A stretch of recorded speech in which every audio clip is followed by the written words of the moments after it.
But what I want you to do now is to learn how to figure out not just the trends across the country, but the trends that are specific to your school. So what's happening in Arizona? What's happening at Ohio State? Wherever you might be calling from. And to bring this to life, Juan, if you wouldn't mind unmuting, and actually, I don't know, Zach, if you can make Juan able to share his audio. Yeah, thank you so much. Hey, Juan. Hey, how you doing? I'm doing great. How are you? Good, good. I don't know if you can see me, but Yeah, I can't say, but you know what? I can hear you, which is the most important thing. okay, perfect. So Juan, where are you calling from? Where are you going to school? So I'm in the Robert Smith Business School in the University of Maryland. Yeah, go Terps. I love it. And what are you getting your degree in?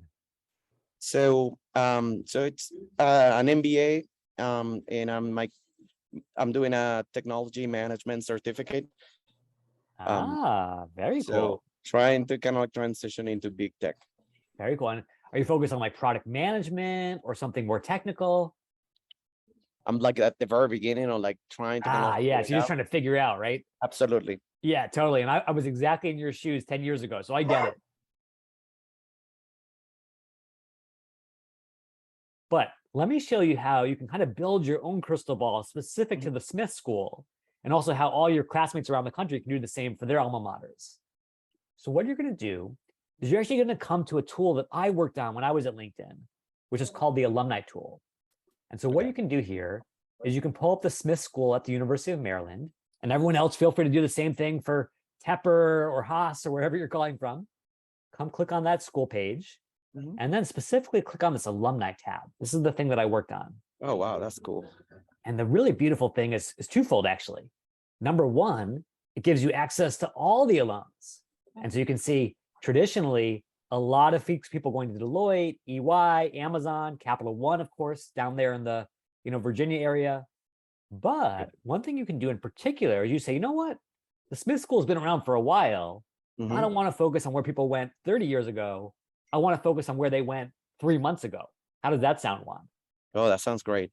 So what you can do is you can come in here and put in start year 2022, end year 2022, search.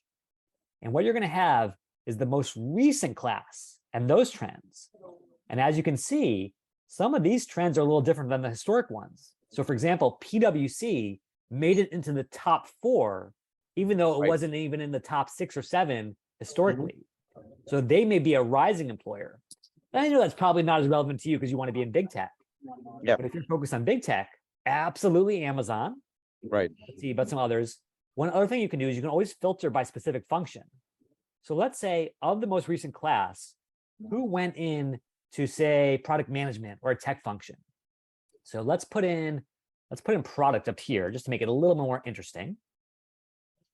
And then look at this. Amazon, Google, Capital One tech side, some interesting startups, Microsoft. This could be your list, Juan, in terms of, okay, I don't want to focus on any random company. I want to focus on the ones that are actually hiring. Okay. Guaranteed that if you want to apply to any of these firms, there's going to be an alum on the inside that you can reach out to build that connection. How does that sound? Sounds great. Okay, so I want you to make sure that you bookmark this page because it's that powerful. I'm going to include it. Well, actually, you can probably grab it yourself. Almost everyone at business school is a career changer of some kind, right? Yep.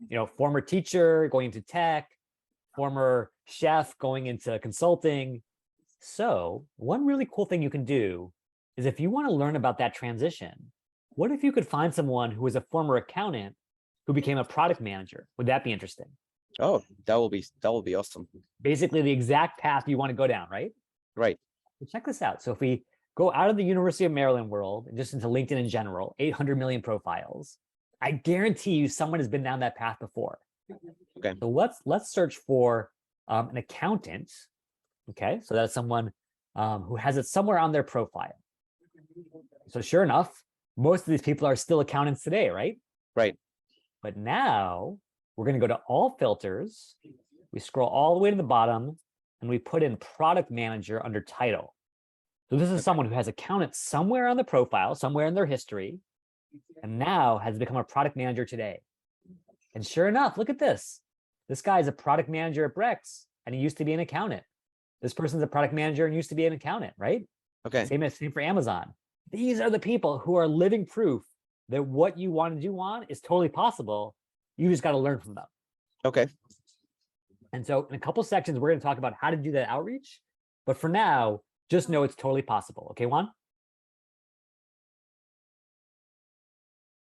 But what if you could figure out, hey, I went to the undergrad University of Mumbai, for instance.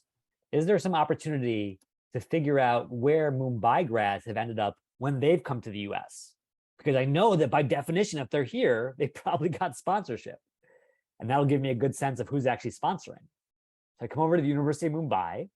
I click on the alumni tab. Sure enough, this is a massive school, by the way, almost 1 million alumni. And of course, a lot of them are in the India market still today. But look at this, 50,000 in the US. And so if I click on that, I can see, sure enough, they're being snapped up by all the biggest tech employers, as well as some consultancies as well. And then if I want to learn about how they got sponsorship, I can reach out to Prakar, I can reach out to Apurva, I can reach out to Vanita and learn from them. What does it take to get sponsorship at this firm? Is it really hard? Is it really easy? How should I be thinking about that? And that way, to Zach's point, you're not flying blind. You're going in with really insider expertise on how to break in. One other bonus I want to share, Nikhil, because I think this is super cool, is a lot of students will say, I love LinkedIn, Jeremy, but the one thing that drives me crazy is I only have one profile. And I want to pursue product management, I want to pursue consulting, I want to pursue finance. And I can do that really easily with 3 versions of my resume, but I only have one profile. Well, here's a cool bonus just for international students who are looking for jobs in multiple countries with multiple languages. If you come to your profile, yes, you may have your American English language version, but what you can also do is add a profile in another language. So let's say you're a Brazilian who's also considering, coming home to Sao Paulo, as well as applying for jobs in New York. Well, what you can do is build a Portuguese profile that is 100% different than your English profile.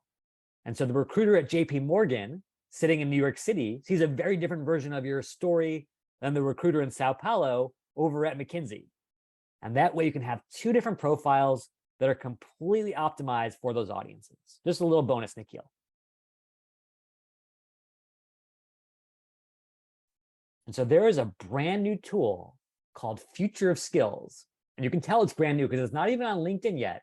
Instead, it's on GitHub, another Microsoft property. But what the data scientists at LinkedIn are doing is they're figuring out that over the last 6 years, especially with the pandemic, things have changed so much in almost every industry and every function. And so if you want to understand what are the most important skills, not of 5 years ago, but of today, you can choose your country, you can choose your industry, and you can even choose a specific job title. And once you do that, what you'll discover is, hey, things have been changing. So in this case, with product management, there are at least 6 or 7 skills that are critical today on all these job descriptions that weren't even surfaced 6 years ago. And that's the stuff you want to be focused on, because as Wayne Gretzky said, you always want to be headed where the puck is headed, not just where it is today.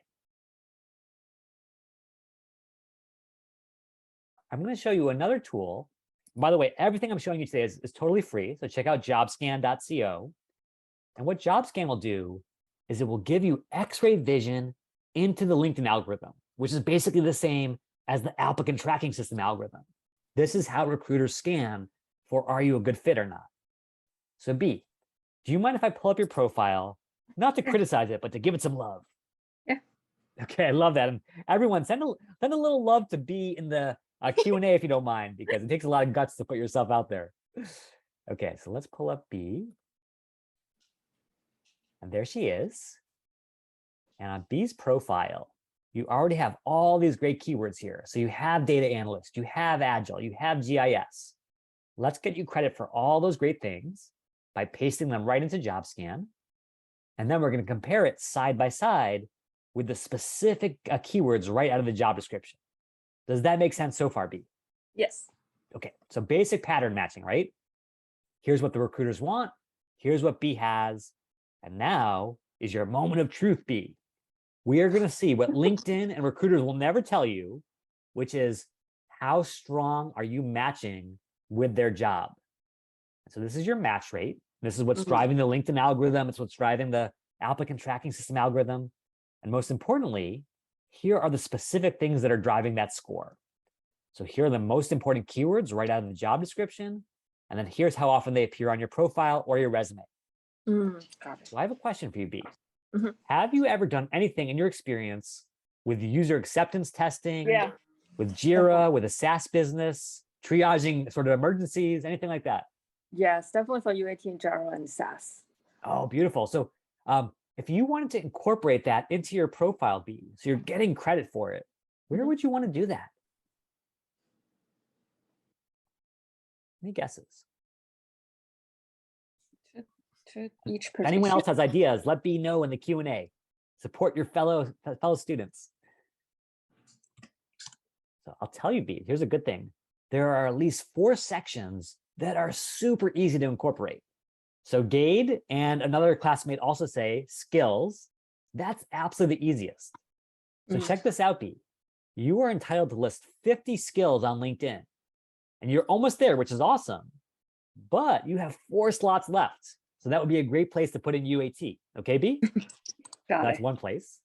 Then there's your experience section. So basically, every time you list out, your resume bullets, your job, make sure that you're incorporating those keywords because that's gold to the recruiters. That's gold to the algorithm. So get credit for it. Mhm. And then you also have your summary section. So one thing I noticed, B, is you do not have an about section today. Yes. And I would highly recommend it because that's like 2,000 free characters you can do whatever you want with. And look what I've done on my profile. I have an entire section in my about section just for the algorithm, where I list out all the skills one after another so the algorithm can see them. Does that seem doable, B? Yes. Okay, wonderful. And then of course, the last thing, and this is really important, is if you're building any of these skills at Georgia Tech, you should get credit for them as well. So feel free to list them right in the education section. So there you go, 4 sections, all fair game, get credit for those skills. Okay, Got B? it. Yeah. Sounds good. Okay, B, I know you're juggling a lot because you're getting an MBA, you're working full-time, you're trying to go to the tailgates, but would you mind if I gave you one extra homework assignment if I Sure. told you it might be the most important homework you ever do, B? Yeah, sure. Okay, and you could probably guess what it is, which is all I want you to do is maybe, when Georgia Tech is playing on TV and maybe they're winning by so much that you're not even paying attention, just come over to LinkedIn and think about, hey, where can I start to incorporate some of these keywords so that I'm really nailing what the algorithm needs? And if you can do that, you are well on your way to an awesome job. Okay, B? Yeah, sounds good. Thank you. So let's explore both finance and consulting to see which is a better fit, okay? Yeah, sure. Okay, so here's how you're gonna do it. You don't want to do what I did back when I was in your shoes, which is, should I go into finance and see what Google has to say? But you want to talk to people who are actually doing that job, right, Nikhil? Yes. So like we were talking about before, let's look for some Georgia Bulldogs from Terry who can really sort of speak to what that's like. And so pull up the Terry School here. Terry College, actually. Oh, Terry College. My apologies. I love that. You are on brand, Nikhil. So there it is. And so this time we're going to do this alumni tool a little bit differently than what we were talking about before. We're just going to focus on finding the perfect Bulldogs in your path, regardless of graduation year. So let's take that first path, Nikhil. When you say finance, are you thinking like an iBanker, a portfolio manager? Like, is there a certain path that's calling out to you? Yeah, the banker sounds more proper. Okay, beautiful. So you say, I want to be an investment banker. You plug that in, and then look at this. Actually, let me actually run this slightly differently here. Let me search for finance. And what you're going to see is, look at this. All the top firms, right? Wells Fargo, Truist, Morgan Stanley, EY, Synovus, Bank of America. Of all those firms, do any seem really appealing to you, all the way down to Citi? Oh, yeah, certainly. Okay, Wells which Fargo ones? looks like a good option. Which one? Wells Fargo? Ah, beautiful. And obviously it hires a ton of Bulldogs, which is awesome. So now, is there any area that you want to be in particular? Not really. Okay, so you're open geographically. And then look at this. Here are all these people I'm going to pick Vincent because he's the VP of investment banking. So obviously the exact thing that you're excited about. And my question is, if you want to strike up a conversation with Vincent to learn about his experience, which button would you click on the screen, Nikhil? Message. Message. Okay. So the first thing that LinkedIn says is, Nikhil, please hand over $100 for LinkedIn Premium. Yep. Do you believe, Nikhil, that it's worth $100 to reach out to Vincent? Oh, absolutely. Okay, so you believe the power of networking, which I love. Well, what if I told you there was another button on the screen that would get you in touch with Vincent just as easily without paying LinkedIn a cent? Kind of an arbitrage opportunity. Would you be interested? You said the connect? Okay, that's right. So instead of doing message, we click connect, we add a note, and now look at this. We're reaching out to Vincent absolutely free. So there you go. I just saved you $100, Nikhil. You can send me a commission later, all right? Sure. So Nikhil, what are you going to say to Vincent? How are we going to strike up a conversation here? Say that I'm really interested in his career trajectory, his career current job profile. So I'd like to know more about it. Yeah, so I love that. But hold on a second. Let me ask you a question, Nikhil. When you were growing up, what did your parents tell you about talking to strangers? Introduce yourself. Introduce yourself, right? And should you talk to strangers in general, or is it kind of a bad idea? It's kind of a bad idea if you're a kid. Yeah, if you're a kid. What do you think Vincent's parents told him about talking to strangers? Same thing, I believe. Same thing. It's universal around the world. You know, all these overbearing parents, right? And so here's Vincent, 30 years later, a stranger reaches out of the blue. Vincent has been trained his whole life to click delete, spam. But what can you say in the first 5 words, Nikhil, that will prove that you're not a stranger? Maybe walk through his profile a bit. Okay, a little bit. And if we go down a little bit, we'll see that he went to Georgia. So what if we started with, I'm a fellow Bulldog, studying at Terry, right? Yes. And as such, I'm really interested in your career path and would love to learn more. Look at that. Those few little words take down Vincent's stranger force field that he's had for 30 years or longer. And now he's open to listening to you because you are a member of his same tribe. That's how powerful that affiliation is. So I love that opening. I love the fact that you want to learn from him. Now, Nikhil, I know you're not interested in marketing, but from your marketing classes, do you recall, what does every great marketing campaign end with? A call to what? Oh, thank you, not probably. A call to action. Call to action. Basically, what do I want Vincent to say yes to? What's the next step? So in your last few characters, what are you going to ask him for? Probably ask him to accept a connection and find a suitable time. Yeah, not just accept a connection, because that's kind of a dead end, right? There's no action find there. a suitable time to talk to them. I know you must be incredibly busy, but any chance you have even 10 minutes for a quick Zoom chat, because I know he's over in North Carolina, and that would mean so much. And how does that feel, Nikhil? Just a couple of sentences, but that are focused on what you have in common and what you want to get out of your experience. How does that sound? That's perfect. I love that. And again, it's so simple, right? Doesn't have to be a 5-paragraph essay. It doesn't have to be a Shakespearean sonnet. Just here's what we share, and here's what I can learn from you and your expertise, which is catnip to any alum. Now, when you have your chat with Vincent, what are you going to ask him about, Nikhil, to discover if his path is the right one for you? I'd be interested in what took him on the journey first. What interested him. Yeah. What brought you here, right? Yes. I love that. Great way to open it up. Give him a chance to tell his story. And then where do you go next? Probably tell about a bit about myself and see how that sounds or how that resonates with him. So kind of like the elevator pitch, right? Yes. That we always talk about in business school. But let me ask you a question, Nikhil. How do you like to be pitched? Like if someone calls you up during dinner and says, Nikhil, I've got a great deal for you on a new cell phone plan. Do you like to be pitched? Not really. Not really. Because what's every human being's favorite topic of conversation, Nikhil? Sports? Not sports. Yeah, it's probably true for a lot of bulldogs. But it's not just someone else, it's themselves, right?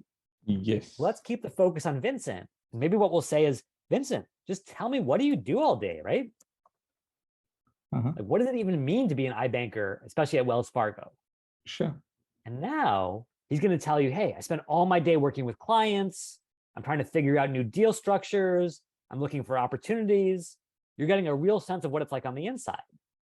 And Nikhil, do you have a sense of what motivates you? Like, what makes you super happy in a job based on your past experience? Customer satisfaction? And so seeing your customers be really successful makes you happy. Yes. Okay, I love that. And that's what you're hunting for, right, Nikhil? Yeah, absolutely. If you can find that more in iBanking than in consulting, or vice versa, now your path is clear, right? Yes.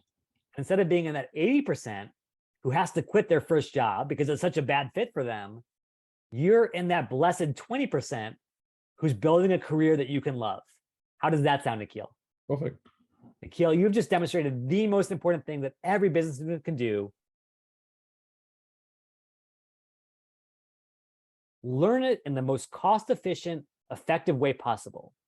And so one thing that's super cost-efficient is a lot of you have free access to LinkedIn Learning through your schools.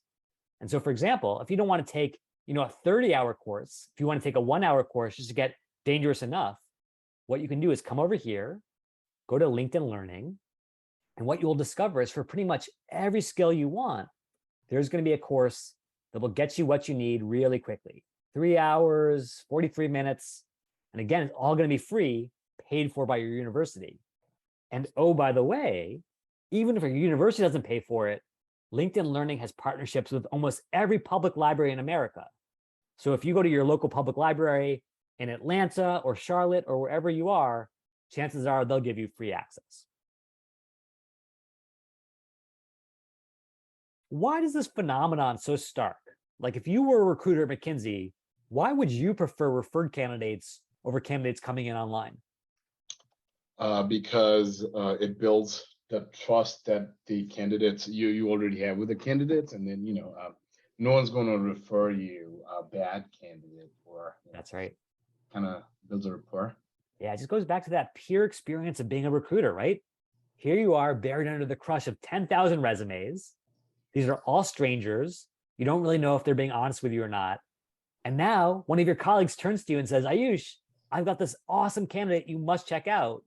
Who are you going to go with in the heat of the moment, right? Yep. Always go with trust. So that's why referrals matter. And the only question is, how do we get them? So by definition, to get a referral at McKinsey, we must know who actually works at McKinsey. And check this out, Ayush. You can see for every company on LinkedIn, not just their company page, but exactly who works there. And this employee directory, by the way, is probably more detailed than even the one that McKinsey maintains on its internal servers, because LinkedIn knows so much about these people. But you've got a similar problem to recruiters here, because you've got 40,000 people to search through. If you want to filter this list down a little bit, Ayush, what would you filter for? My school alumni, probably. Yeah, look for Buckeyes, right? Yep. I'm gonna show you something really cool. So first of all, obviously you're gonna put in Ohio State Fisher, and then sure enough, there it is. But one of the things you may have noticed when I was typing is that Ohio State, the mothership university, is actually listed separately. Right. This is kind of a crazy thing about how things are set up at LinkedIn. But MBA programs or business schools are often considered separate from the overall school. And if you want to get credit for both, you want to search for both. And then also, Ayush, where did you go to undergrad? Grambling State University. Beautiful. I love it. Okay, so now look at this. You're getting not just one affiliation working for you, but 3. And that's going to give you a lot more opportunity. So sure enough, we've got 100 Buckeyes or 100 Grambling alumni working at McKinsey. That's still a lot. Is there a specific office or a specific area that you want to be focused on? Probably Denver. Denver. Okay, let's focus. So we go to locations. We plug in Denver. Let's see if there's anyone there in particular. Okay, so no one in Denver. But obviously, if you said, hey, Boston or Portland or Chicago, there would have been folks there. For now, why don't we go with Michelle? Here she is, Associate Director of Learning, Change Leader at McKinsey. We can click on her profile. And if we dig into her background, sure enough, she came from Fisher, just like you're coming from Fisher. But the only question is, How should we get in touch with her? Do you want to send her a message directly, Ayush, or is there an even better way? There might be a better way, which I'm not aware of, but sending just the connection might not cut it. Yeah, let's see if anyone knows in the crowd. If you can see, and by the way, it's staring us in the face right now on the screen, a better way to get in touch with Michelle that is 100% guaranteed of getting us a conversation, let us know in the Q&A. And again, it's something on the screen right now that Ayush shares with Michelle. It's really powerful. So yes, he could send a message. He could connect directly. I think I know the Or- answer, Jeremy. Oh yeah, go for it. Is it contact info? Could be contact info, although because second degree, we don't have her contact info yet. 10 mutual connections. Exactly. Just like Gabe said right there in the chat. It's the mutual connections. And so obviously if we reach out to Michelle, Buckeye to Buckeye, she's going to be pretty excited to respond, but maybe it's like a 50% chance of response. Right. However, if Russell or Jocelyn introduces us and Michelle knows them, well, guess what? That's 100% chance that you get through. How does that sound, Ayush? That sounds awesome. Yeah. It's, why give yourself lower odds when you could have higher odds, right? Right. So leverage the power of your network. Okay. Now, when you chat with Michelle, obviously she's busy. So you want to build some rapport. You want to warm her up the same way we were talking about in the last session. But what if at the end of the conversation, Michelle says, oh, it's been so nice chatting with you, Ayush. I got to run. I have a big client meeting in 5 minutes. Good luck with your application. What could you say before she hangs up that could change the course of your life forever? Is it possible that you can probably refer me to the role? Yeah. It's like that terrible Matt Damon crypto.com ad says, fortune favors the bold, right?